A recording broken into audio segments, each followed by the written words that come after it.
Good morning all of you. आप सभी का स्वागत है एक बार पुनः एमके की पाठशाला में। जैसा कि मैंने आप सभी को बताया था कि मैं आप लोगों के लिए बिहार बोर्ड मैट्रिक की सारी क्लासेस लेकर आऊँगा। इसी क्रम में मैंने सबसे पहला फिजिक्स की क्लास आप लोगों के लिए स्टार्ट किया है। मैं रोज़ाना आप लोगों को क्लास प्रदान कर रहा हूँ और यह क्लास बिल्कुल ऑफलाइन जैसी क्लासेस हैं, क्योंकि जो भी क्लासेस मैं बच्चों को ऑफलाइन देता हूँ, सेम क्लासेस आपको ऑनलाइन प्रोवाइड हो रही है। तो आप निश्चिंत होकर के हमारे साथ अपनी तैयारी को जारी रखें। आपको 100% हर सब्जेक्ट की तैयारी करवाई जाएगी। दोस्तों, सबसे पहले ऑनलाइन क्लास करने के लिए आपको एक ज़रूरी है बात मैं बता दूँ कि आपके लिए एक क्लास का माहौल क्रिएट करना होगा। इसके लिए आप जब भी ये क्लासेस देख रहे हों, तो एक शांत माहौल को चुनें और जब भी इस क्लास को देखें, तो अपने साथ कृपया एक पेन और एक कॉपी अवश्य रखें। क्योंकि मान लो कि अगर आप ऑफलाइन क्लासेस करते हैं, तो आप अपने साथ अवश्य एक कॉपी और पेन रखते हैं, ताकि जो भी सर के द्वारा बताया जा रहा हो, आप उसे नोट डाउन करते हैं। ठीक इसी प्रकार से जब भी इस क्लास को आप देखें, तो अपने साथ एक कॉपी पेन अवश्य रखें, ताकि मैं जो भी इस क्लास में लिखवाऊँ, जो भी पढ़ाऊँ, कृपया आप उसे नोट करते रहें। जिससे कि एक क्लास का माहौल क्रिएट होगा और जब तक ये क्लास का माहौल आप क्रिएट नहीं कर पाएँगे, तो आपको पढ़ने में रुचि नहीं जागृत होगी। और जैसा कि आप सभी जानते हैं कि किसी भी सब्जेक्ट में जब तक आपका रुचि जागृत नहीं होगा, आपको उस सब्जेक्ट के प्रति पढ़ने में मन नहीं लगेगा। तो मैं आप लोगों से एक छोटी-सी रिक्वेस्ट और करना चाहूँगा कि अगर ये क्लास आप लोगों को अच्छी लग रही हो, कृपया इस चैनल को सब्सक्राइब अवश्य करें और अपने दोस्तों के बीच अवश्य शेयर करें, ताकि अधिक से अधिक लोग इस हमारे साथ जुड़ पाएँ और उसे भी इस क्लास का बेनिफिट मिल सके। तो अगर ये क्लास आप लोग को अच्छी लग रही है, तो साथ ही साथ लाइक का बटन अवश्य प्रेस करें, ताकि मुझे मोटिवेट मिल सके और मैं बेहतर से बेहतर क्लास आप लोगों के लिए प्रोवाइड और कर सकूँ। तो इसी के साथ मैं चलता हूँ आज अपनी क्लास की तरफ।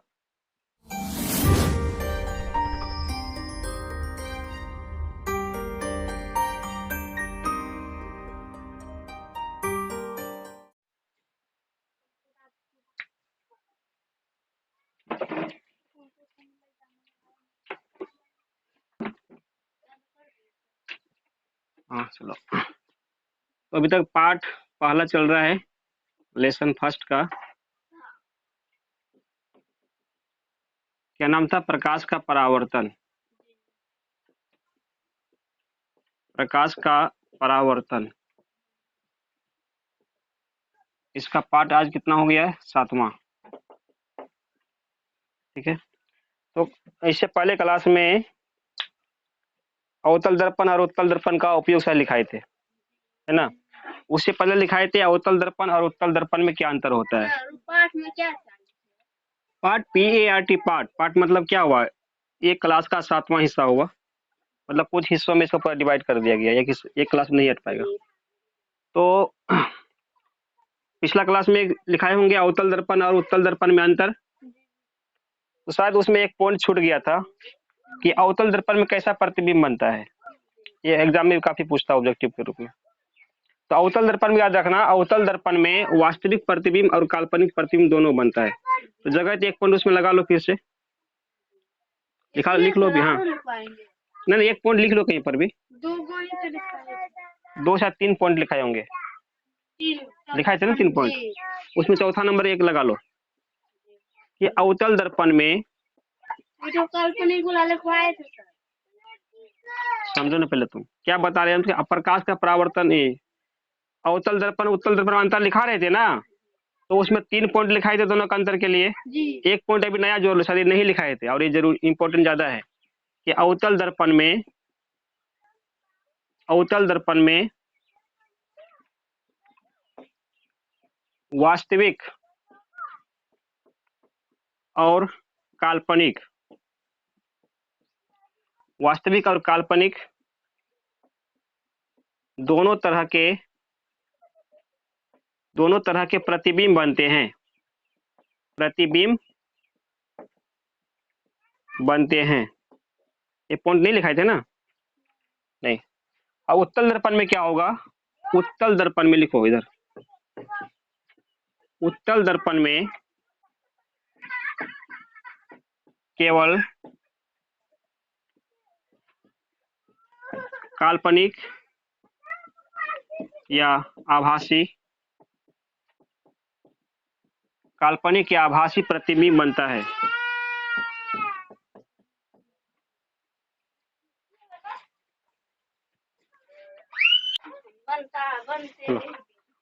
तो वास्तविक और काल्पनिक क्या था? वास्तविक और काल्पनिक दोनों तरह के प्रतिबिंब बनता है। ठीक है, इस बार बनता है। अब उत्तल दर्पण में क्या हो गया कि उत्तल दर्पण में केवल काल्पनिक या आभासी प्रतिबिंब ही बनता है। इसका मतलब क्या हुआ? इसमें सिर्फ एक ही प्रकार का प्रतिबिंब बनेगा और वह भी कैसा? काल्पनिक बनेगा। लेकिन अवतल दर्पण में वास्तविक और काल्पनिक दोनों तरीका के प्रतिबिंब बनता है। ये पॉइंट याद रखना। तो कुल मिलाकर 4 पॉइंट हो गया। एक पॉइंट और जोड़ दें क्या?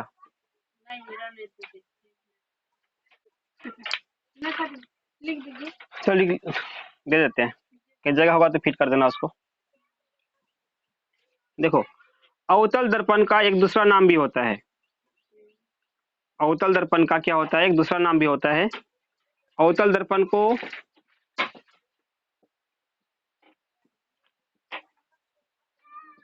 अभिसारी अभिसारी दर्पण भी कहा जाता है। अभिसारी दर्पण भी कहा जाता है। और अगर हम इधर उत्तल दर्पण की बात करें तो उत्तल दर्पण को क्या बोला जाता है? उत्तल दर्पण को अपसारी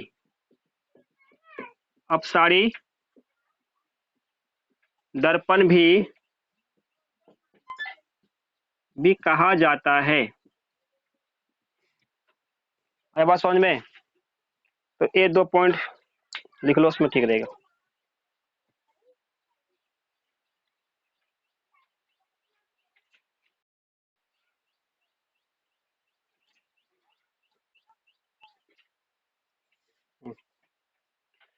तो इसको समअप करते हैं, फिर नेक्स्ट क्वेश्चन लिखो।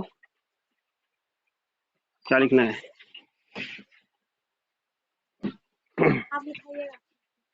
हाँ, तो ये तो था किसका क्वेश्चन? जो पिछला क्लास में लिखे थे, उत्तल दर्पण का अंतर, उसका क्वेश्चन था। तो आज का पहला क्वेश्चन लिखो। पहला क्वेश्चन है कि अवतल दर्पण का उपयोग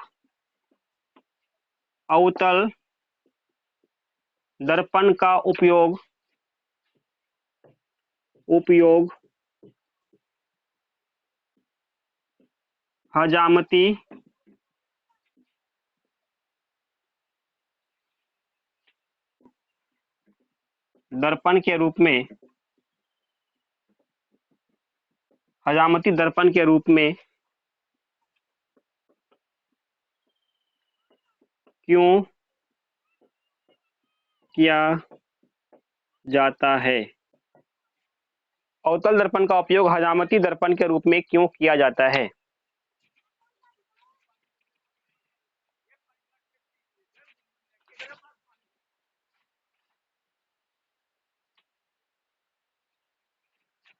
जिस समय अवतल दर्पण का उपयोग लिखा रहे थे, उस समय एक पॉइंट ये भी दिए थे कि अवतल दर्पण का उपयोग हजामती दर्पण के रूप में होता है, बताए थे। और हजामती का कार्य क्या होता है ये भी बता दिए थे। जैसे दाढ़ी वगैरह बनाना, बाल काटना, नहीं शेविंग वेविंग करने, सब क्या होता है? ये सभी हजामत का कार्य इसको माना जाता है। तो ऐसे क्षेत्र, ऐसे जगह पर जहां पर कि इस तरह का काम होता है, वहां पर लोग किसका यूज करते हैं? अवतल दर्पण का यूज करते हैं। तो ऐसा क्यों करते हैं? किस किस वजह से अवतल दर्पण का उपयोग वो लोग करते हैं, उसी के बारे में लिखना है। तो लिखो, अवतल दर्पण का उपयोग, इसका आंसर लिखो। अवतल दर्पण का उपयोग अवतल दर्पण का उपयोग अवतल दर्पण का उपयोग हजामती दर्पण के रूप में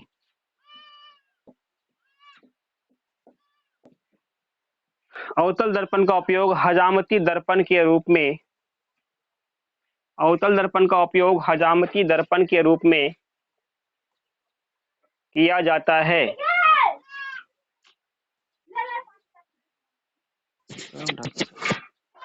हजामती दर्पण के रूप में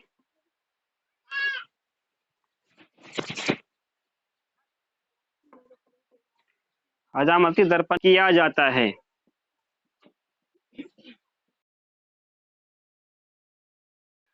किया जाता है क्योंकि किस कारण से करते हैं? क्योंकि अवतल दर्पण क्योंकि अवतल दर्पण किसी वस्तु का किसी वस्तु का किसी वस्तु का बड़ा प्रतिबिंब बनाता है। बड़ा प्रतिबिंब बनाता है जिससे हजामत हजामत के कार्य जिससे हजामत के कार्य को करने वाला जिससे हजामत के कार्य को करने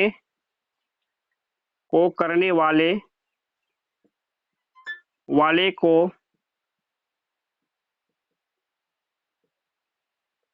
बाल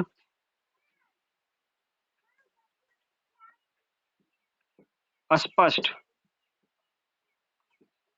नजर जिससे हजामत के कार्य करने वाले को बाल स्पष्ट नजर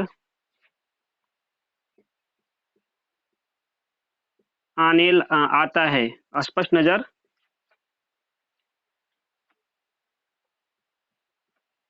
आता है और जिससे वह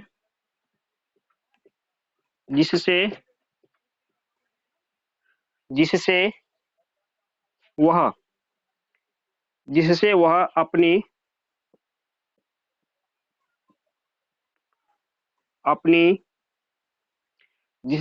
जिससे वह अपनी त्रुटि को जिससे वह अपनी त्रुटि को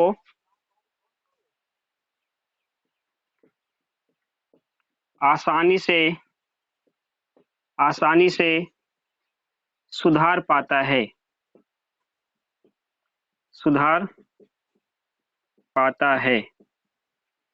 जिससे वह अपनी त्रुटि आसानी से सुधार पाता है। हो गया? अब देखो इसका मतलब क्या है। सिर्फ इसका जो मतलब समझ आओ, याद करने की कोई जरूरत नहीं है। जैसे सबसे पहले अवतल दर्पण में क्या बताए थे हम? ये अवतल दर्पण हुआ। इसमें बताए थे कि इस अवतल दर्पण में अधिकांश जगहों पर वस्तु का हमेशा बड़ा प्रतिबिंब बनता है। ये बताए थे ना। मान लो इस दर्पण के सामने किसी भी व्यक्ति को बैठा करके उसका क्या करें, शेविंग करें, तो मान लो कि अगर हम खुली आंखों से उसका चेहरा को देख रहे हैं, चेहरा तो छोटा है ना, कहीं न कहीं कोई बाल नहीं कटा या कि कहीं छोटा बड़ा हो गया, तो आंखों से नजर उतना क्लियर अगर नहीं आ रहा है, तो आदमी क्या करेगा? जो बाल बना रहा है या फिर जो बनवा रहा है उस दर्पण में देखेगा। तो दर्पण में उसको स्पष्ट पता चलेगा कि उसका कहाँ पर कमी है। तो फिर उसको बोलेगा ना कि हम तो छोटा हो गया, उसको काट दो, मेकअप कर दो, बोलता है ना दुकान में इस तरह से। तो ये पता किससे चलेगा? इसी दर्पण से ना। क्यों चला? क्योंकि यह इतना बड़ा चेहरा को क्या कर दिया, वो इतना बड़ा चेहरा बना दिया, तो हर पार्ट को आसानी से देख रहा है। इसीलिए क्या करते हैं, हजामत के कार्य में अवतल दर्पण का उपयोग करते हैं। है बात समझ में? वही बात सिर्फ इसमें लिखा गया है। चलो अगला क्वेश्चन लिखो। अब इसको साफ करते हैं।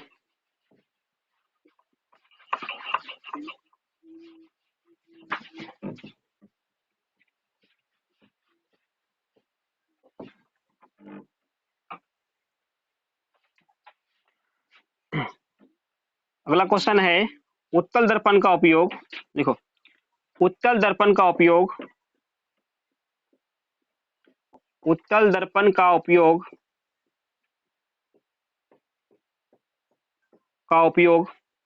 उत्तल दर्पण का उपयोग उत्तल दर्पण का उपयोग मोटर कार के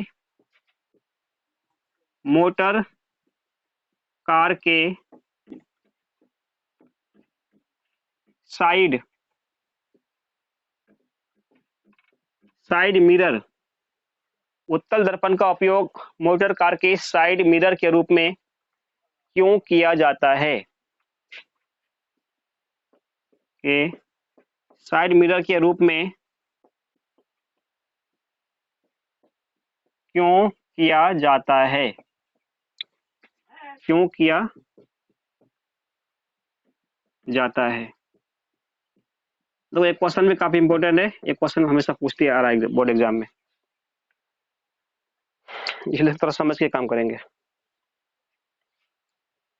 उत्तल दर्पण का उपयोग मोटर कार के साइड मिरर के रूप में क्यों किया जाता है? हो रहा है सबका? अब चलो इसमें इसका आंसर लिखो। देखो थोड़ा इसको आंसर लिखने के लिए ऐसा लिखो ताकि वो क्या बने, उसकी थोड़ा सुंदरता बढ़ जाए। क्या करना पड़ेगा? तो यहाँ तक लगभग हम सेम लिखते हैं। कहाँ तक लिखते हैं कि उत्तल दर्पण का उपयोग मोटर कार के साइड मिरर के रूप में किया जाता है। लगभग पूरा क्वेश्चन ही तो उतार रहे हैं ना, सिर्फ क्यों को छोड़ के। फिर लिखें क्यों की, क्यों ऐसा करते हैं उसका कारण देना है। तो लगभग क्वेश्चन को फिर से रिपीट करते हैं आंसर में हम। तो कैसे करते हैं, लिखते हैं उत्तल, देखो उत्तल दर्पण का उपयोग, उत्तल दर्पण का उपयोग उपयोग उत्तल दर्पण का उपयोग मोटर मोटर कार के साइड मिरर साइड मिरर के रूप में, उत्तल दर्पण का उपयोग मोटर कार के साइड मिरर के रूप में किया जाता है, किया जाता है। अब लिखते हैं क्योंकि, क्योंकि उत्तल दर्पण का उपयोग मोटर कार के साइड मिरर के रूप में किया जाता है, क्योंकि क्योंकि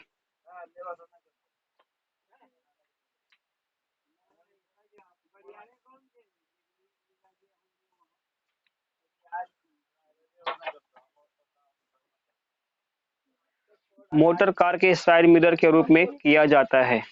अरे बात समझ में? क्योंकि अब समझना, कभी कभी परीक्षा में ये भी पूछता है कि निम्नलिखित में से किस दर्पण का उपयोग मोटर कार के साइड मिरर के रूप में किया जाता है। 4 दर्पण का ऑप्शन रहेगा, उसमें से कोई ना कोई सही होगा। अरे बात समझ में? तो इसमें क्या क्वेश्चन हो गया, इसमें किसके बारे में बात किए? उत्तल दर्पण का ही ना उपयोग कर रहे हैं मोटर कार के साइड मिरर के रूप में। तो ये भी याद रखना कि उत्तल दर्पण ही एक ऐसा दर्पण है जिसका उपयोग कहाँ पे कर रहे हैं, मोटर कार के साइड मिरर के रूप में कर रहे हैं। साइड मिरर क्या होता है, जो उसने बताए भी थे, ड्राइवर के बगल में जो रहता है इस तरह से दर्पण पीछे का चीज देखने के लिए, उसी को क्या बोलते हैं, उसी को बोलते हैं साइड मिरर। तो आखिर साइड मिरर में अवतल दर्पण क्यों क्यों नहीं लगाते हैं, समतल क्यों नहीं लगाते हैं, उत्तल ही क्यों लगाएंगे, कारण इसका होगा तब तो वही कारण लिखना है। क्योंकि नंबर 1 मत कारण देते हैं कि यह नंबर 1 कि उत्तल दर्पण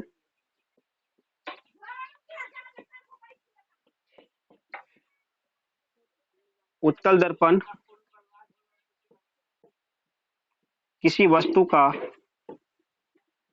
किसी वस्तु का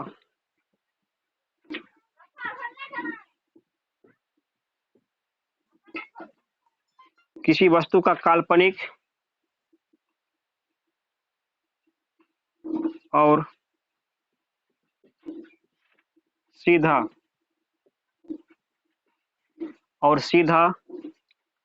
प्रतिबिंब बनाता है, और सीधा प्रतिबिंब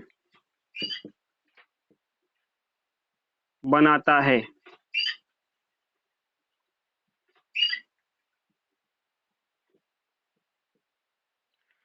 उत्तल दर्पण किसी वस्तु का काल्पनिक और सीधा प्रतिबिंब बनाता है। पहला पॉइंट हो गया। दूसरा पॉइंट क्या हो सकता है?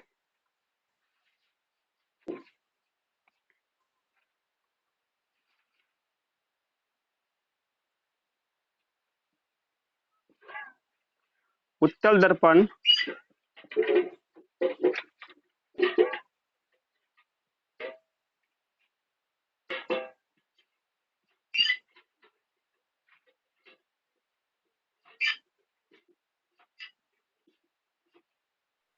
तो क्या था? उत्तल दर्पण का दृष्टि क्षेत्र दृष्टि दृष्टि क्षेत्र दृष्टि क्षेत्र विस्तृत होता है। क्या होता है? विस्तृत विस्तृत होता है, जिससे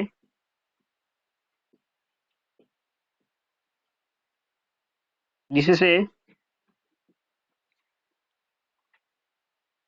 जिससे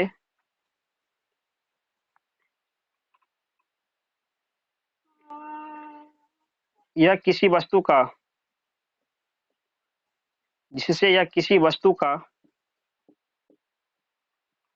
छोटा प्रतिबिंब बनाकर छोटा प्रतिबिंब बनाकर बनाकर जिससे यह किसी वस्तु का छोटा प्रतिबिंब बनाकर अधिकांश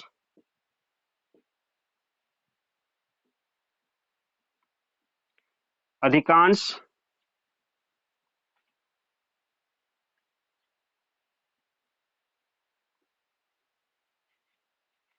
हिस्सा को दिखा देता है। अधिकांश हिस्सा को क्या करता है? दिखा देता है। अधिकांश हिस्सा को दिखा देता है। हाँ, अधिकांश हिस्सा को क्या कर रहा है? दिखा देता है। क्या को? अधिकांश हिस्सा को कहाँ लिख दिए? अधिकांश हिस्सा को दिखा, दो बार लिख दिए नहीं। किसी छोटा प्रतीक बनाकर अधिकांश हिस्सा को, ठीक है, तो वहां देखे यहाँ पे दिखा मिटा देते हैं, ठीक है। अधिकांश हिस्सा को दिखा देता है, ठीक है, अधिकांश हिस्सा को दिखा देता है। अब इस क्वेश्चन के बारे में समझो, इसमें कहना क्या चाह रहा है और इसका आंसर क्या है।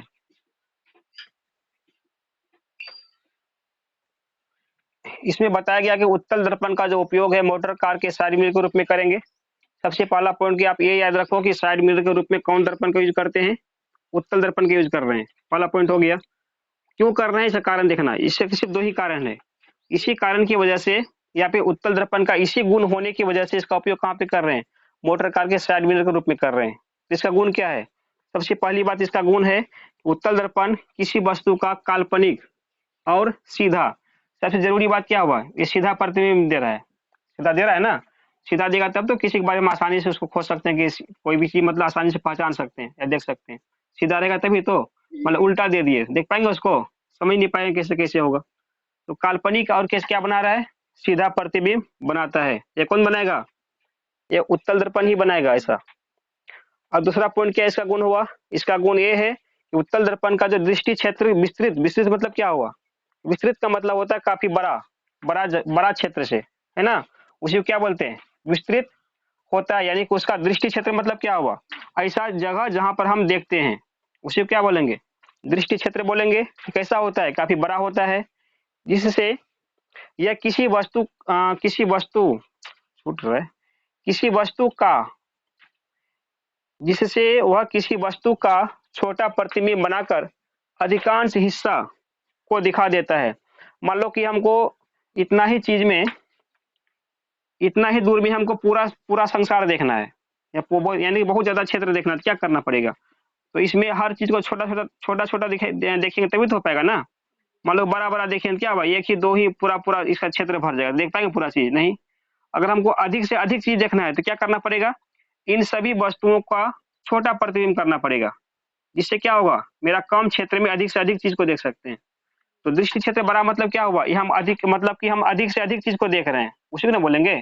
ये तभी संभव है जब प्रत्येक वस्तु का प्रतिबिंब कैसा बनेगा, छोटा बनेगा, तभी तो हो पाएगा। इसलिए क्या करता है, ये प्रत्येक वस्तु का, जो भी वस्तु उसके सामने आएगा उसका छोटा प्रतिबिंब बनाएगा और अधिक मात्रा में उसको क्या करेगा, दिखा देगा। तभी तो पूरा पूरा रोड देख पाएगा एक ही ऐनक में, एक ही दर्पण में। इसलिए क्या करते हैं, इन्हीं दो गुणों के कारण जो है उत्तल दर्पण का उपयोग मोटर कार के साइड मिरर के रूप में किया जाता है बात समझ में। चलो इसको अब मिटाते हैं, नेक्स्ट क्वेश्चन देखो।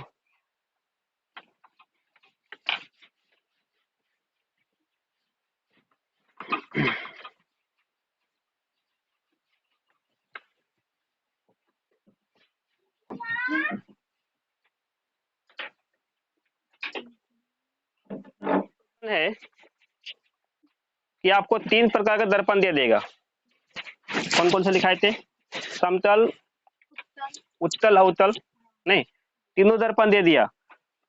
और उसको बोला गया कि इसको दर्पण को छूना नहीं है, और बताओ कि कौन सा दर्पण कैसा है, कौन सा दर्पण उत्तल है, कौन सा अवतल है, कौन सा समतल होगा। बिना छू के सिर्फ उसको देख के बताना है, तो कैसे चेक कर सकते हैं। एक क्वेश्चन पूछता है, लिखो क्वेश्चन कि बिना छुए, क्वेश्चन था बिना छुए, बिना छुए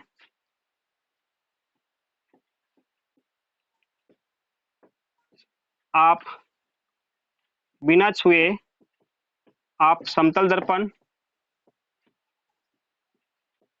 समतल दर्पण, कोमा अवतल दर्पण, कोमा उत्तल दर्पण, दौड़ कर देते हैं। बिना छुए आप समतल दर्पण, अवतल दर्पण और एक कौन बच गया, उत्तल दर्पण। और उत्तल दर्पण की पहचान, उत्तल दर्पण की पहचान कैसे करोगे, कैसे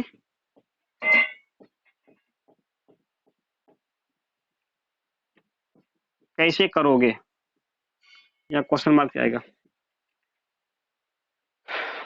बिना छुए आप समतल दर्पण, अवतल दर्पण और उत्तल दर्पण की पहचान कैसे करोगे। समझ, इसमें लिखो कि बिना छुए, बिना छुए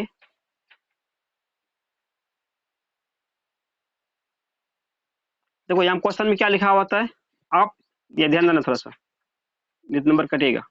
बिना छुए आप समतल दर्पण की पहचान किस प्रकार से करोगे, लिखा हुआ था, आप लिखा हुआ था ना।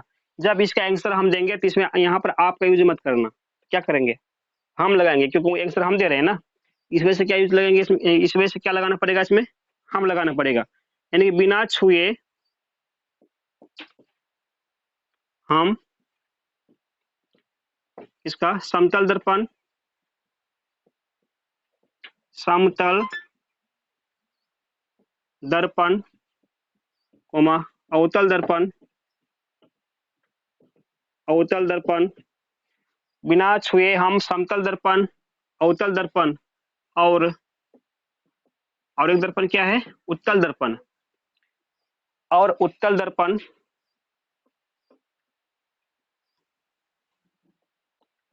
और उत्तल दर्पण की उत्तल दर्पण की पहचान, तो उत्तल दर्पण की पहचान करने के लिए, करने के लिए करने के लिए किसी वस्तु को, किसी वस्तु को बारी बारी से, बारी बारी से इन दर्पणों के सामने, इन दर्पणों के सामने, इन दर्पणों के सामने ले जाएंगे, ले जाए, ले जाएंगे, ले जाएंगे और उसमें, और उसमें बनने वाले प्रतिबिंब, और उसमें बनने वाले प्रतिबिंब, और उसमें बनने वाले प्रतिबिंब का अवलोकन, अवलोकन करेंगे, करेंगे, और उसमें बनने वाले प्रतिबिंब का अवलोकन करेंगे। बनने वाला प्रतिबिंब, बनने वाला प्रतिबिंब, प्रतिबिंब यदि, यदि नंबर 1, अब यहां से बात चालू होगा रिजल्ट का। बनने वाला प्रतिबिंब यदि देख के हल्का सा डैश मार देना, नीचे लिखना नंबर 1। बनने वाला प्रतिबिंब यदि लिख के डैश मारो, फिर नीचे लिखो नंबर 1।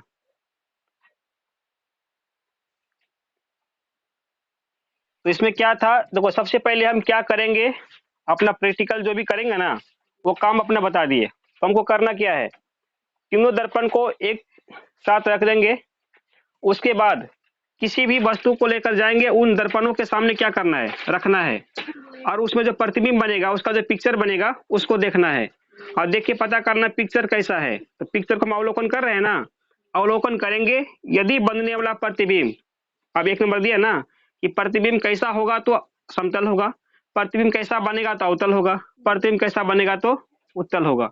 इसके बारे में बता दिए थे ना, ये समतल दर्पण में प्रतिबिंब कैसा बनता है। चलो यह लिखो, यदि प्रतिबिंब, प्रतिबिंब हमेशा, हमेशा, हमेशा सीधा, सीधा और, हमेशा सीधा और वस्तु के आकार के बराबर हो, वस्तु के, वस्तु के आकार, आकार के बराबर हो, वस्तु के आकार के बराबर हो,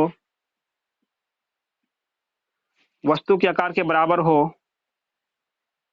तो वह दर्पण, तो वह दर्पण समतल दर्पण होगा, समतल, समतल दर्पण होगा। तो वह दर्पण समतल दर्पण होगा, तो वह दर्पण कैसा होगा, समतल दर्पण होगा।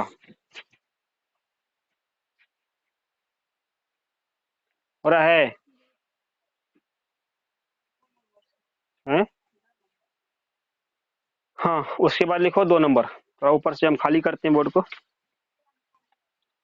पूरा कर दें।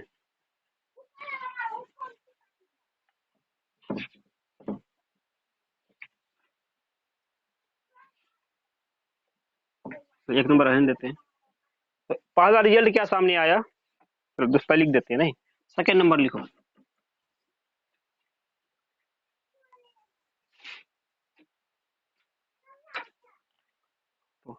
प्रतिबिंब, प्रतिबिंब हमेशा, हमेशा नहीं करना, प्रतिबिंब कभी, कभी बड़ा, 1 मिनट रुक जाओ। प्रतिबिंब हमेशा सीधा और वस्तु सीधा था ना, प्रतिबिंब कभी उल्टा और सीधा, और कभी सीधा, और उल्टा, और प्रतिबिंब कभी उल्टा और कभी सीधा, और कभी सीधा, तथा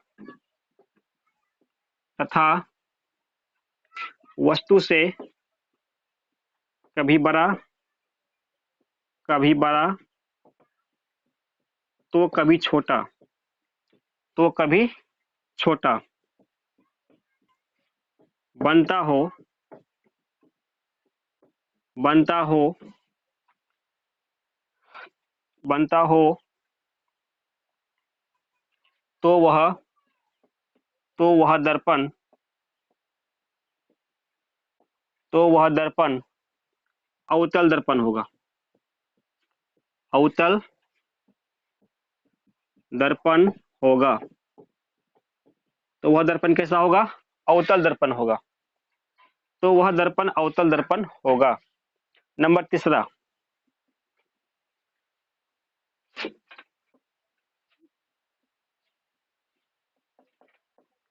प्रतिबिंब हमेशा हमेशा सीधा, हमेशा सीधा और वस्तु से छोटा। प्रतिबिंब हमेशा प्रतिबिंब हमेशा सीधा और वस्तु से छोटा, वस्तु से छोटा बनता हो,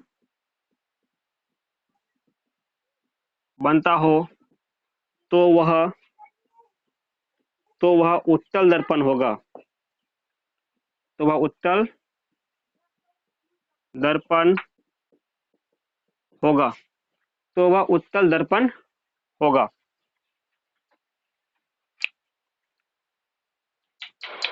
तो वह उत्तल दर्पण होगा। अब समझो एक कहने का मतलब क्या था। देखो, प्रत्येक दर्पण में वस्तु को रखने पर प्रतिबिंब कहाँ कहाँ बनेगा, कैसा बनेगा, अभी नहीं बताए हैं। जब एक क्लियर कर देंगे ना तो ये बात और ज्यादा स्पष्ट हो जाएगा। तो अवतल दर्पण में या समतल से चलते हैं।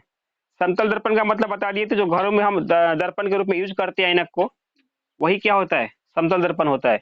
इसमें प्रतिबिंब कैसा बनेगा? जब अपने चेहरे को इस दर्पण के सामने रखते हैं तो कैसा प्रतीत होता है? जितना बड़ा मेरा चेहरा सेम का सेम दिखाई पड़ेगा? नहीं, उस चेहरे में बड़ा या छोटा प्रतिबिंब नहीं बनता है। इसका मतलब क्या हुआ? समतल दर्पण किसी वस्तु का बराबर प्रतिबिंब ही बनाता है। अगर जितना बड़ा वस्तु है, प्रतिबिंब भी उतना ही बड़ा बनेगा। ऐसा कौन कर सकता है? ऐसा सिर्फ समतल दर्पण ही करेगा। इसीलिए जब हम समतल दर्पण के आगे किसी वस्तु को लेकर गए तो देखे कि जो प्रतिबिंब बना सीधा बना, और क्या बना? वस्तु के आकार के बराबर ही बना या बराबर हुआ।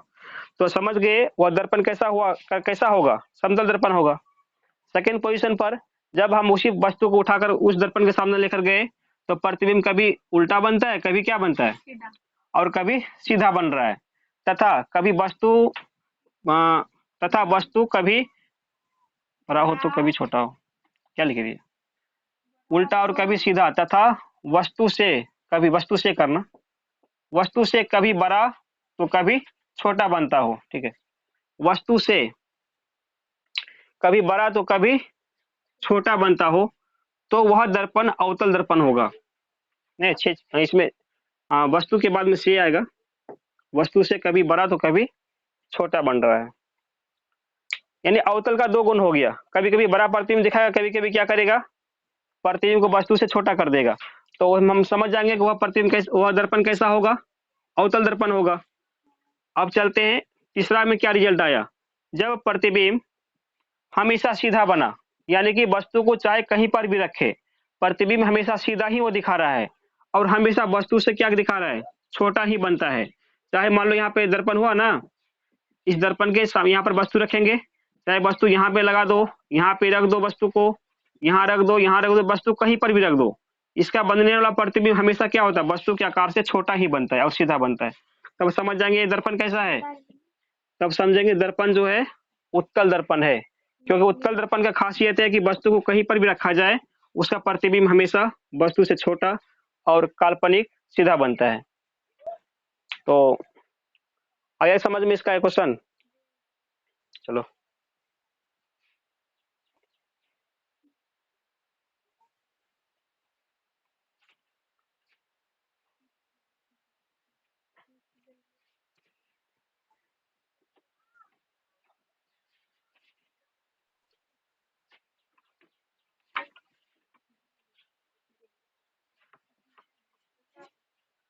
ध्यान छोड़ दे इसको।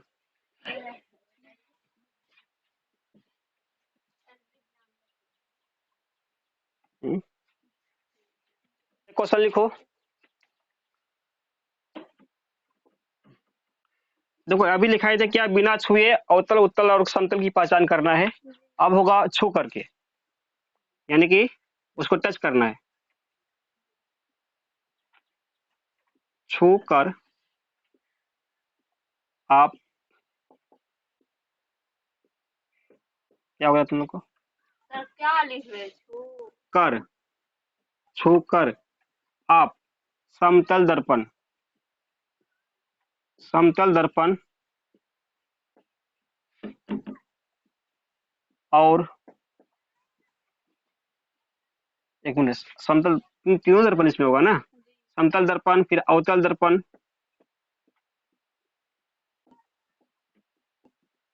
समतल दर्पण, अवतल दर्पण और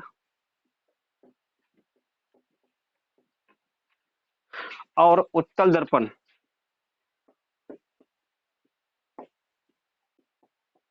उत्तल दर्पण की पहचान कैसे करोगे?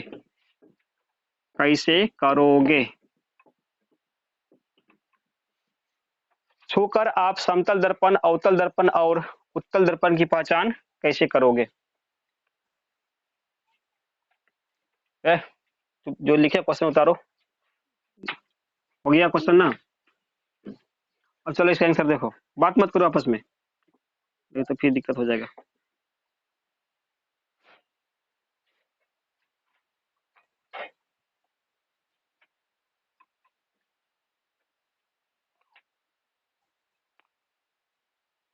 छूकर, इसका उत्तर लिखो। छूकर हम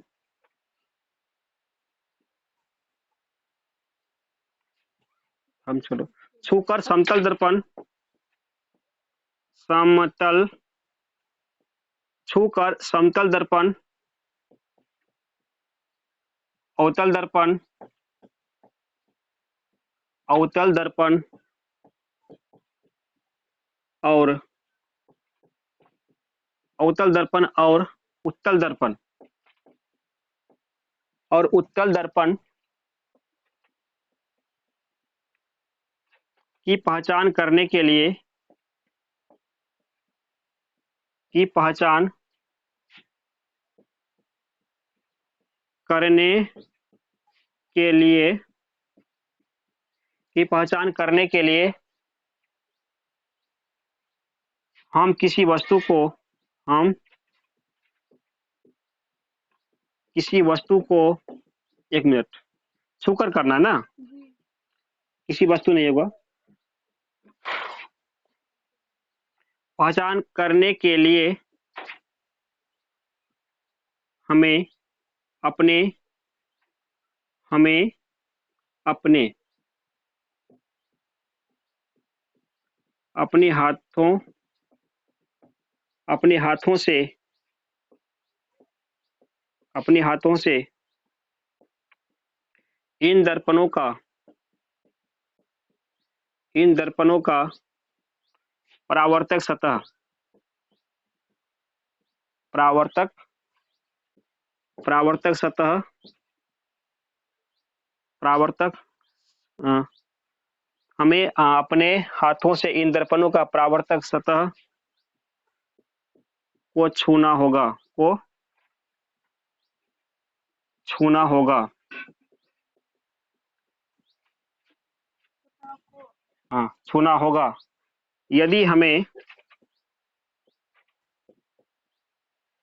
यदि हमें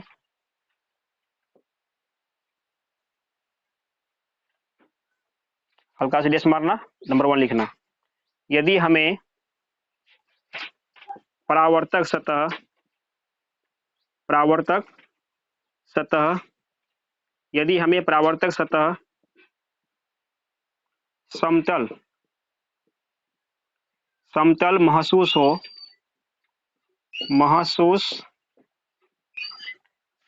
यदि हमें परावर्तक सतह समतल महसूस हो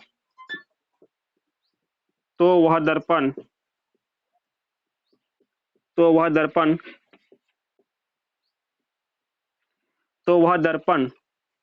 समतल दर्पण होगा।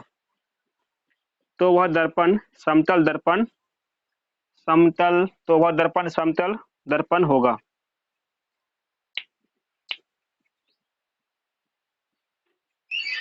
पहला कंडीशन हो गया। दूसरा पॉइंट,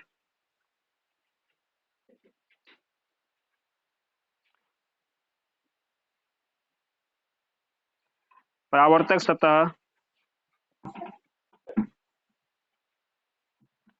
सतह धंसा हुआ महसूस हो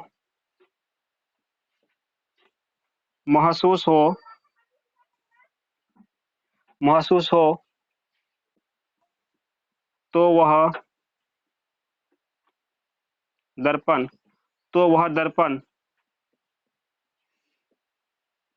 अवतल दर्पण होगा। तो वह दर्पण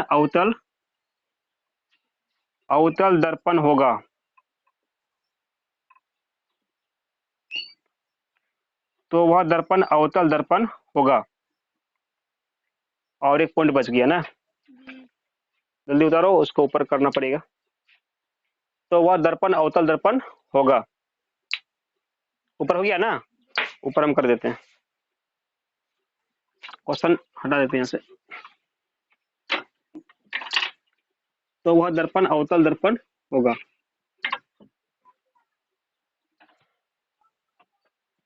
नंबर तीसरा देखो, परावर्तक सतह उभरा हुआ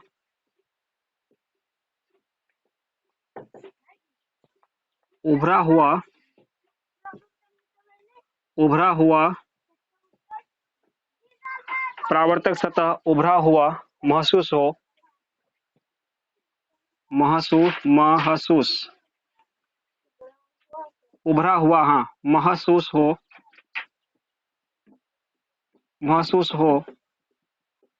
तो वह परावर्तक सतह उभरा हुआ महसूस हो तो वह दर्पण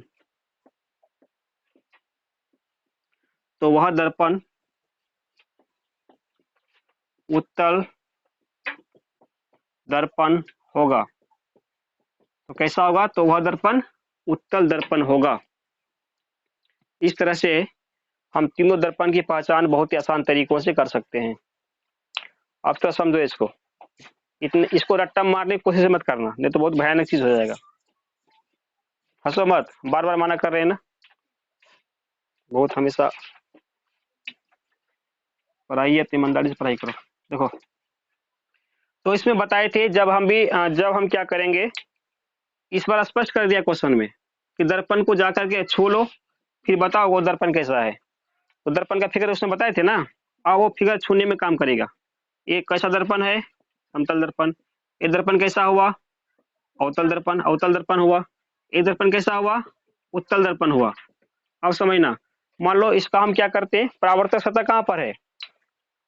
हम बोले थे ना कि सभी दर्पणों के परावर्तक सतह क्या करेंगे, अपने हाथों से उसको छुएंगे और महसूस करेंगे। मान लो ये परावर्तक सतह जहां पर रचित नहीं किए उस वाले भाग को क्या बोलते हैं? परावर्तक सतह बोलते हैं। जहां पर हम अपने चेहरे को देखेंगे तो अपने हाथ से हल्का से इसको स्पर्श करना और महसूस करना कि कैसा प्रतीत हो रहा है। लगेगा कि बिल्कुल सपाट है, चिकना है नहीं, और कहीं पर ऊपर नीचा नहीं है, तो क्या बोल देंगे? बिल्कुल समतल सतह हो गया ना। तो जिस भी दर्पण का परावर्तक सतह छूने के बाद बिल्कुल समतल महसूस हो जाए तो हम बोल देंगे यह दर्पण कैसा होगा? समतल दर्पण होगा।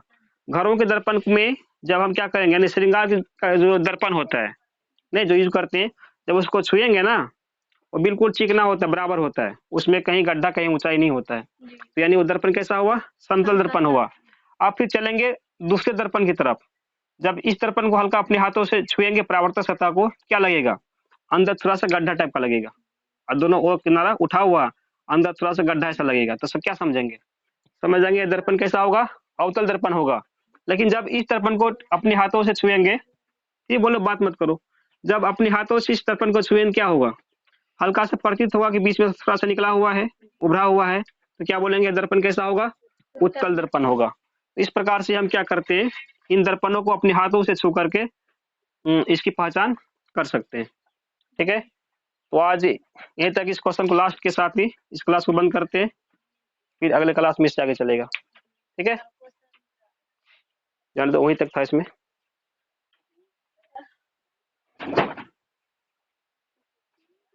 उधर गिरा